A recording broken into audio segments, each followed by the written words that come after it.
Nada hoje pode ser mais importante para o Corinthians do que acabar com o Transferban. Hello, tudo bem? Seja muito bem-vindo, muito bem-vinda. Se você é novo ou nova por aqui, prazer, eu sou Bianca Molina, sou jornalista, sou repórter, setorista do Corinthians. Aproveito o início desse vídeo para saudar a galera nova que chegou por aqui de ontem para hoje e para agradecer também a indicação do Chico Garcia. Então, sejam bem-vindos, espero que vocês gostem. Aqui não temos o mesmo tamanho e relevância ainda do Chico, por isso mesmo eu peço, curte esse vídeo, se não tiver inscrito no canal ainda te inscreve, e se no final do vídeo tu tiveres gostado dele, manda para alguém que ajuda bastante. Eu entendo que nada nesse momento pode ser mais prioritário, mais urgente, mais necessário para o Corinthians do que tentar acabar com o Transferban que impede o clube de fazer novas contratações, especialmente agora nessa realidade, nesse contexto de tantos desfalques no meio e no ataque. Tem eleição na próxima segunda-feira. Lembrando, Osmar Stabile, atual presidente interino e em exercício, é um dos candidatos. Roxy Tadini, que foi já em outra oportunidade vice-presidente de futebol do Corinthians entre 2001 e 2004, é outro dos candidatos. E André Castro, um conselheiro que está no segundo mandato e que diz ter um memorando assinado com uma possibilidade de um aporte de até US$ 1 bilhão no Corinthians por uma investidora internacional. Esse, por enquanto, são os 3 candidatos a serem sucessores de Augusto Melo na presidência do Corinthians. Tem eleição na próxima segunda-feira, não acho que seja o assunto do momento.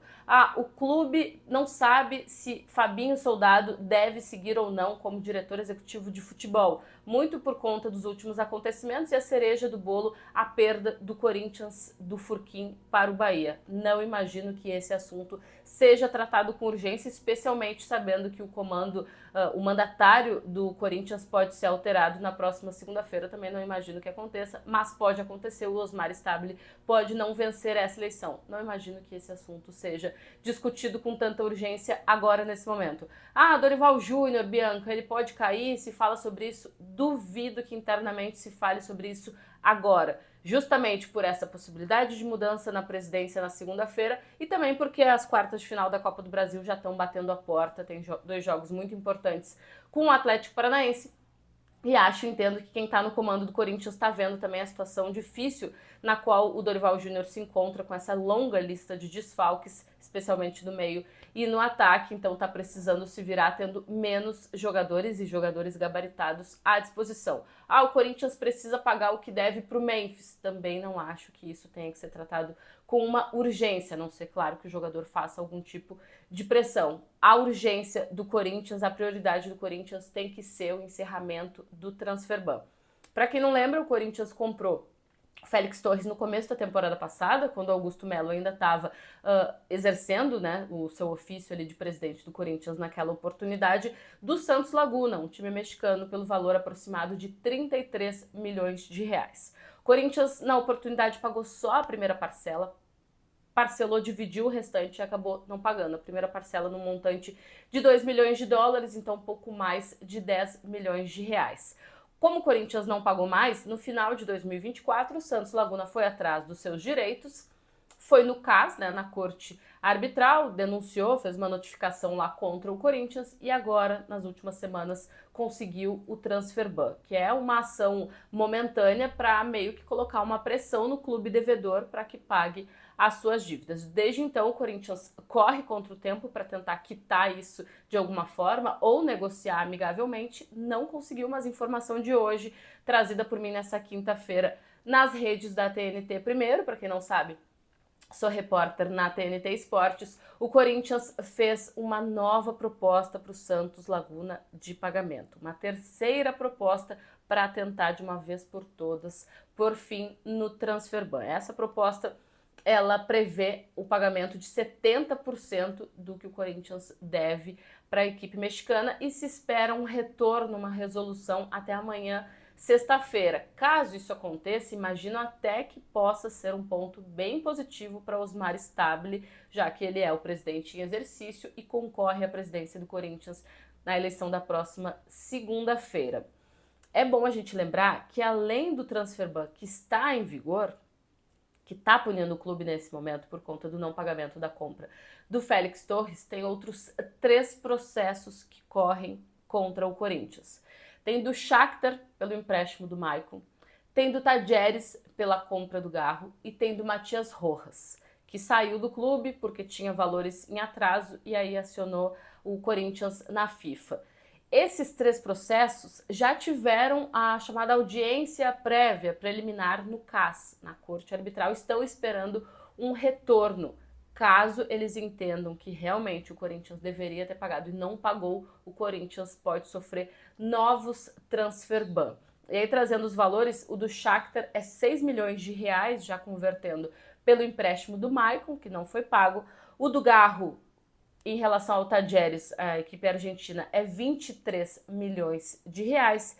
E o do Matias Rojas é o maior montante, são 40 milhões de reais. Então, soma aí o que o Corinthians deve pro Garro, pro Tajeres, pro Rojas, pro Shakhtar e para o Santos Laguna, chega a casa de 90 milhões de reais, mais de 90 milhões de reais. Então o Corinthians corre para mais ou menos quitar esse do Santos Laguna, pagar 70%, renegociar os outros 30% e se liberar do transfer ban, tentar de repente contratar 2 jogadores que são tratados como urgentes nesse momento, uma necessidade antes da janela fechar, e aí depois ver como resolve se caso sofra mais uma vez transfer ban por um desses 3 processos, ou de repente desses 3 processos. Importante, um clube que é reincidente no transfer ban, ele pode sofrer sanções maiores na FIFA.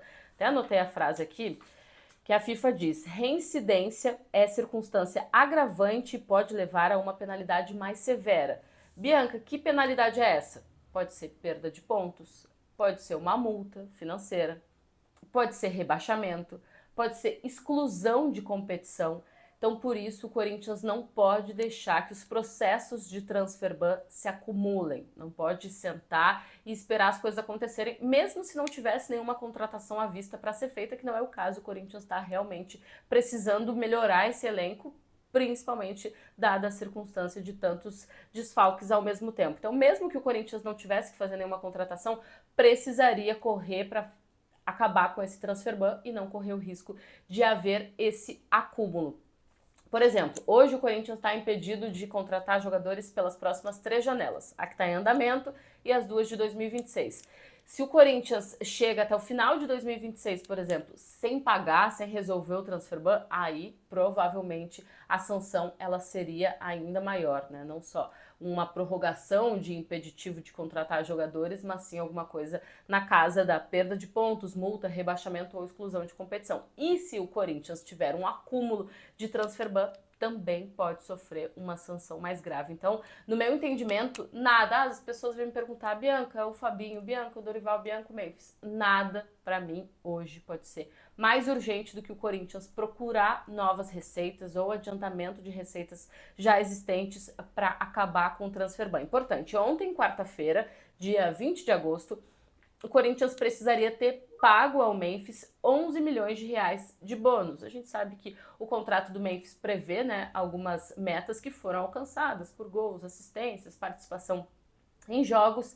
O Corinthians não pagou, justamente porque entende internamente que a prioridade é resolver a questão do transfer ban. Mas o Corinthians está muito tranquilo em relação a isso. Não houve uma negociação de fato ainda com o Memphis, do tipo, vamos parcelar em 3, 4, 10 meses, mas o Corinthians está tranquilo em relação à compreensão do jogador e do staff do jogador de que nesse momento a urgência é de fato resolver a questão do transfer ban para depois daí quitar as pendências com o atleta. E importante, dia 15 de setembro, o Corinthians vai precisar pagar mais 1 milhão de euros, então 6 milhões de reais mais ou menos aí pro Memphis. Mas aí, calma, estamos no dia 21 de agosto, não precisa se preocupar tanto, porque é isso. O Corinthians não pode pegar todas as contas do mundo e pensar em como eu vou abraçar e resolver todas elas. Acho que desde o Augusto Melo, e passando, claro, agora com esse comando interino do Stabile, eles falam muito sobre resolver coisa a coisa, né? Muitas coisas não foram resolvidas, justamente por isso que o Corinthians agora está impedido de contratar novos jogadores, e eu entendo que nesse momento, mais do que nunca, tem que ser isso. Pô, eu tenho 1000 problemas na porta batendo aqui, esperando para serem atendidos, mas o meu problema prioritário é o transfer ban. O transfer ban que pode trazer sanções ainda maiores para o Corinthians na FIFA, né, e contexto do futebol brasileiro, nas competições disputadas, e um transferban que impede hoje o Corinthians de ter um elenco melhor, mesmo tendo grande parte dos seus principais jogadores como desfalque e pensando aí em avançar para uma semifinal de Copa do Brasil. No final de semana tem Vasco da Gama fora de casa, o retrospecto é extremamente positivo, dos últimos 20 jogos entre as duas equipes, o Corinthians só perdeu um, então é hora de fazer valer essa vantagem, essa superioridade em relação ao adversário. O Corinthians perdeu lá ano passado, né? Inclusive essa é a única derrota dos últimos 20 jogos. Vai precisar buscar uma vitória porque é um confronto totalmente direto. Vasco perdeu para o Juventude, a gente falava sobre isso no outro vídeo, né? Era um jogo muito importante para a equipe cruzmaltina. Então o Vasco já vai chegar diferente do que chegou ontem. Talvez ontem ainda tenha chegado muito pensando na expressiva vitória por 6-0 em cima do Santos. Não se sabe se vai ser um Vasco com Verratti, sem Verratti. Ontem Verratti foi titular. Contra o Santos ele não estava podendo jogar. O fato é que o Corinthians, independentemente de que Vasco chegue, precisa achar um jeito de ou vencer, que é o principal objetivo, ou pelo menos pontuar para segurar o Vasco e não pensar em mais um time ali da região de baixo da tabela subindo. Juventude voltou. Agora o Juventude não é mais um penúltimo colocado, o Juventude tá achando um caminho ali desde que o técnico Thiago Carpini chegou, então o Corinthians não pode se atrapalhar. Se chega a perder para o Vasco